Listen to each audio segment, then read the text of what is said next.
योगी स्मरण मात्रे परस्परांना भेटतात. श्रींचा महिमा किती म्हणून वर्णावा. ती योगी संतच आहेत.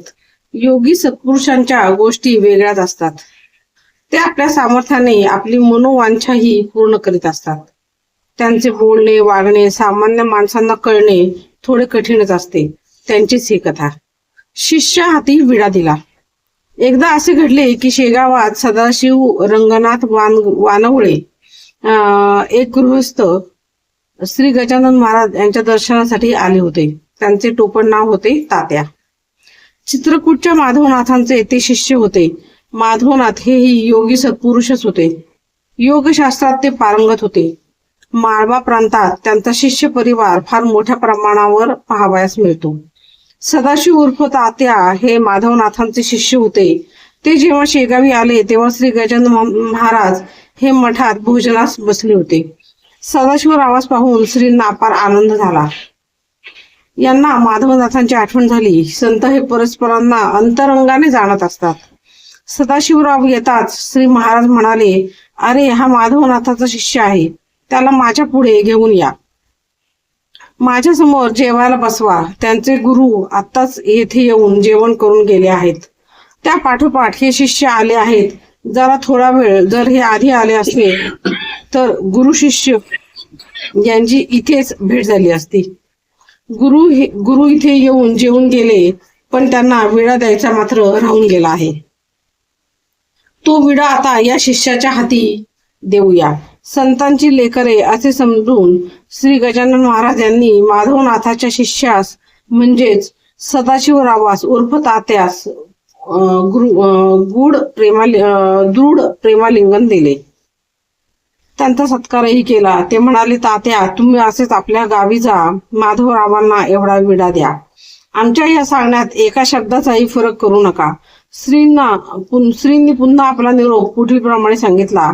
साथे भोजन हुआ विडा तुम्हारा यही रहा, तो आम्ही आणीला पहा नाथा तुम्हा द्यावयास.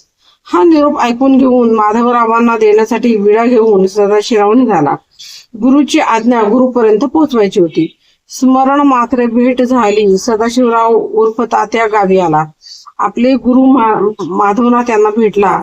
त्याने विचारले, महाराज खरेच का आपण शेगावला भोजनासाठी गेला होतात? त्यावर माधवनाथ म्हणाले, श्री गजानन महाराज म्हणतात ते खरे आहे. त्यांनी माझे स्मरण केले. ही आमची उभयतांची परस्पर भेट आहे. आत्ताच नव्हे तर अनेक वेळा आम्ही एकमेकास स्मरण मात्र भेटतो. तुझ्या मनात कोणतीही शंका येऊ देऊ नकोस. श्रीदास गणू महाराजांनी या प्रसंगाचे भक्तिसूत्र सांगताना म्हटले आहे की स्मरण तीच भेट होय. श्री गजानन महाराज आणि आम्ही एकच आहोत. हेही माधवरावांनी तात्या सांगितले. ते म्हणाले, त्यांचा माझा एक प्राण, शरीरी ही मात्र भिन्न भिन्न. हे आहे खोल ज्ञान. ते न इतक्यात कळे तुम्हा. विडा आणल्याबद्दल त्यांनी आनंद व्यक्त केला. तात्यांनी त्यांच्या हाती विडा ठेवला. तो माधवनाथांनी कुटून घेतला. थोडा प्रसाद त्यांच्या हातावर ठेवला. संत भेट ही अशी होत असते हेही जाणवून दिले. श्री दासगुरु महाराज यांनी हा प्रसंग वर्णन करताना ज्ञानदेव चांगदेव भेटीचे स्मरण करून दिले आहे. चांगदेव 65 वाचली तर योगी सत्पुरुषांच्या भेटीच्या आणि बोलण्याच्या खुणा कळून येतील. योगी सत्पुरुष हे एकमेकांना कुठूनही आणि केव्हाही भेटू शकतात. त्यांच्याजवळ हे सामर्थ्य असते. भक्ती विजय ग्रंथातील एका ग्रंथाचा उल्लेख श्री दासगणू महाराज यांनी इथे नमूद केला आहे. ती कथा अशी की श्रीगोंदे येथील योगी सत्पुरुष श्री शेख मोहम्मद यांनी श्री तुकाराम महाराज देहूत कीर्तन करीत असताना मंडपाला लागलेली आग श्रीगोंदा येथे बसूनच विझवली होती. हळदी खेड्यातील पाटलाच्या मुलाला तो विहिरीत बुडत असताना श्री माणूक प्रभूंनी त्याला हात देऊन वाचविले होते. खरे योगी सत्पुरुषच अशी किमया करू शकतात. दांभिक माणसे फक्त गप्पा मारण्यापलीकडे काहीच करू शकत नाहीत. योग सामर्थ्य असले पाहिजे. राष्ट्रोद्धारासाठी योग सामर्थ्याची आवश्यकता असते. असे श्री दासगुरु महाराज यांनी म्हटले आहे. राष्ट्रभक्तीशी देवभक्तीची सांगड घातली जावी अशी इच्छा आकांक्षा दासगणू महाराज यांनी या निमित्ताने बोलून दाखवली आहे. भक्ती ग्रंथाचे याही दृष्टीने असलेले महत्व जाणले पाहिजे. अध्याय 14 समाप्त. आता मंडळी मी 15वा अध्याय वाचायला घेते, तर तुम्ही कमेंट्स मध्ये गणगण गणागाता बोते असं नक्की लिहा. टिळकांच्या सभेस श्रींची उपस्थिती. शेगावची श्री गजानन महाराज आणि राष्ट्रभक्त लोकमान्य गंगाधर बाळ टिळक यांची भेट झाली आहे. श्रींनी राष्ट्रकार्यास आपले आशीर्वादही दिले होते. इतकेच नव्हे तर गीता रहस्य ग्रंथाच्या निर्मितीमागे श्रींचे प्रेरक आणि सूचक भाष्य होते, हे या ग्रंथात पाहावयास मिळते. संत सत्पुरुषांच्या दृष्टीपणाची ही साक्ष त्यातून मिळते. शिवजयंतीचा उत्सव. लोकमान्य बाळ गंगाधर टिळक हे महाराष्ट्राचे कोहिनूर, दूरदृष्टीचे सागर, राजकारणात अत्यंत प्रवीण. स्वातंत्र्यासाठी त्यांनी केलेल्या खटपटी किती म्हणून सांगाव्यात. श्री दासगणू महाराज यांनी प्रथम त्यांच्या व्यक्तिमत्वाचे वर्णन करून त्यांचे विषयीचा आदरभाव प्रगट केला आहे. ते म्हणतात, करारी भीष्मासमान आर्य महीचे पाहून दैन्य, सतीचे झाला घेता बाण, भीड न सत्यात कोणाची, वाक्चातुर्य जयाचे, बृहस्पतीच्या समान साचे, धावे दणाने इंग्रजाचे, पाहून ज्याच्या लेखाला. कृती करून मिळविली ज्याने, लोकमान्य ही पदवी भली, तीन कोणी त्यांना दिली, ऐसा होता बहादर. एके दिवशी प्रसंग असा घडून आला की अकोल्याला शिवजयंती उत्सवासाठी लोकमान्य टिळकांना आमंत्रित करण्यात आले होते. उत्सवाची तयारी झाली. साऱ्या वऱ्हाड प्रती एकच आनंद झाला. कारण शिवाजीची जन्मदात्री जिजाई ही वऱ्हाड मधल्या सिंदखेड इथली शिवजयंतीचा थाट काय विचारता.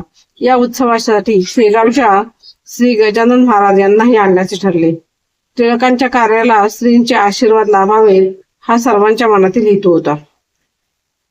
कुणी या विचाराचे स्वागत केले तर कुणी विरोधही केला. तो शेगावचा आवलिया कशास आणीतात ये ठाया, तो काहीतरी करून या विक्षोभ करतील सभेचा, फिरेल नागवा सभेत गिन गणात असे म्हणत मारील वाटे कदाचित तो लोकमान्यांना, असेही काहींचे मत होते. तर काही जण म्हणाले, गजाननांची पाऊले लागली पाहिजेत सभेला. लोक दोन्ही बाजूने बोलत राहिले. ते म्हणाले की खरेखुरे राष्ट्रोद्धारक जरी टिळक असतील एक, तरी महाराज निशंक सभेसी येतील ते ठाया. लोक त्यांना आमंत्रण देण्यासाठी शेगावी आले. श्री गजानन महाराज म्हणाले, आम्ही येथे येऊ, मौन धरू, सुधारकांचा मनोरंभंग करणार नाही. राष्ट्रोद्धार करणारे लोकमान्य टिळक हे योग्य नेते आहेत. त्यांचे शिष्य अण्णासाहेब पटवर्धन हे आळंदीच्या नृसिंह सरस्वतीचे शिष्य आहेत. या दोघांना पाहण्यासाठी आम्ही जरूर येऊ. अकोल्यात झालेली उलटसुलट चर्चा त्यांना कशी समजली असा आश्चर्यकारक प्रश्न सर्वांच्या चर्चेवर उमटला. संत अगाध ज्ञानी असतात याची सर्वांनाच मनोमन खात्री पटली. टिळकांचे आवाहन. अकोल्यात शक्य 1830 मध्ये वैशाख महिन्यातील ही सभा होती. अक्षय तृतीया ही तिथी होती. लोकमान्य टिळक आणि श्री गजानन महाराज या दोघांनाही पाहण्यासाठी खूप गर्दी लोटली होती. सभेत एका उच्च स्थानी श्री गजानन महाराज येऊन बसले होते. सिंहासनावर टिळकांसाठी एक जागा होती. जवळच अण्णासाहेब पटवर्धन हे बसले होते.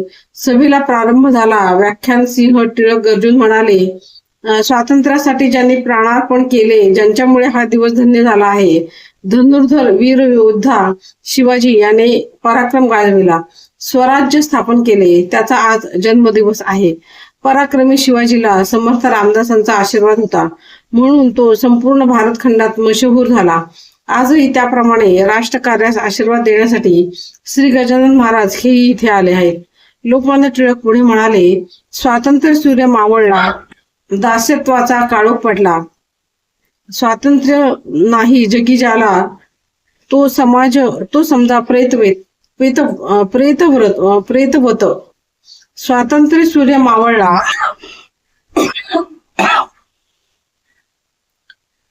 लोकमान्य टिळक पुढे म्हणाले, स्वातंत्र्य सूर्य मावळला, दास्यत्वाचा काळोख पडला, स्वातंत्र्य नाही जगी ज्याला, तो समजा प्रेतव्रत.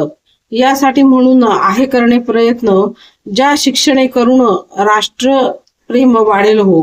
ऐसे शिक्षण पुढिल्या प्रती देणे भाग निश्चिती, ते शिक्षण हा भूपती देईल का हो आर्भकाला. लोकमान्य टिळकांनी हे आवाहन केले खरे, पण श्रींना पुढे काय होणार हे कळून आले होते. ते सभेत उठून म्हणाले, असे होणार नाही, राजाला इंग्रजाला लोकमान्यांनी टोचेल असे शब्द उच्चारले होते.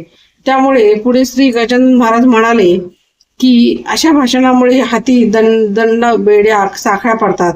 श्रींनी गणगण गणात भजन सुरू केले. सभा संपली आणि पण श्रींचे भाकीत खरे ठरले.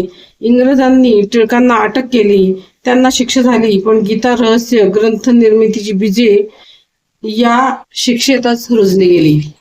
तर मंडळी, आपण हा चॅनल अशासाठी सुरू केलेला आहे की ज्यांना अध्यात्माची करायची खूप इच्छा आहे, वाचन करायची खूप इच्छा आहे, पण सवड होत नाही. आपल्या माता भगिनी ज्या आहेत त्यांना सकाळी लवकर उठून स्वयंपाक करून मुलाबाळांचं करून घाईने ऑफिसला जायचं असतं आणि पुरुषांना सुद्धा त्यांची भरपूर कामं असतात, तर वेळ होत नाही वाचन करायला. तर त्यांनी सकाळी आणि संध्याकाळी 15-15 मिनिट जर वेळ काढला तर हे सगळं वाचन त्यांना कानात कॉड घालून ऐकता येईल. रोजची सकाळची दिनचर्या करता करता किंवा महिलांना स्वयंपाक करता करता सुद्धा हे ऐकता येईल. त्यामुळे असं होईल की त्यांचे विचार पॉझिटिव्ह होतील, नैराश्य झटकून जाईल त्यांच्या मनात जे आहे ते, आणि ते कायम पॉझिटिव्ह विचार करतील. त्यांची निर्णय घेण्याची क्षमता वाढेल. किंवा घरात अशा अनेक वृद्ध व्यक्ती असतात, आता माझ्या सासूबाई आहेत, जवळजवळ 82-83 वर्षाच्या आहेत, तर त्यांना सुद्धा म्हणजे त्या स्वतः वाचतात, म्हणजे त्यांना वाचन करायला स्वतः खूप आवडतं. गजानन महाराजांची पारायण त्यांनी खूप केलेली आहेत आणि स्वतः त्या वाचन करतात. त्यांना ऐकायला येत नाही हा त्यांचा प्रॉब्लेम आहे. पण असे जे वृद्ध घरातले आहेत की ज्यांना बसून वाचणं शक्य नाहीये, तर त्यांना युट्यूबवर जर तुम्ही मोठ्या आवाजात जर ऐकायला दिलं तर ते ऐकू शकतात. किंवा तुम्ही सुद्धा कानात कॉड घालून रात्री झोपताना जर ऐकलं तर तुम्हाला कधी झोप लागेल हे कळणार सुद्धा नाही.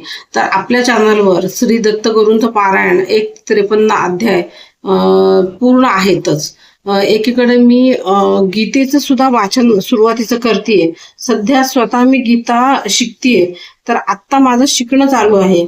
त्याचे म्हणजे जे श्लोक आहेत ते खूप कठीण आहेत, तर त्यामुळे ते पटकन मला स्वतःला आधी समजून घेण्यात वेळ जाणार आहे. पण सुरुवातीचं जे वाचन आहे, जे टिळकांनी मंडालीच्या तुरुंगामध्ये केलं ते ग्रंथ जे आहे, तो जो ग्रंथ आहे त्याचं सुरुवातीचं मी वाचन करते. तर ते गीता समजण्यासाठी त्याचा तुम्हाला उपयोग होईल जर ते तुम्ही सुरुवातीपासून ऐकलं तर.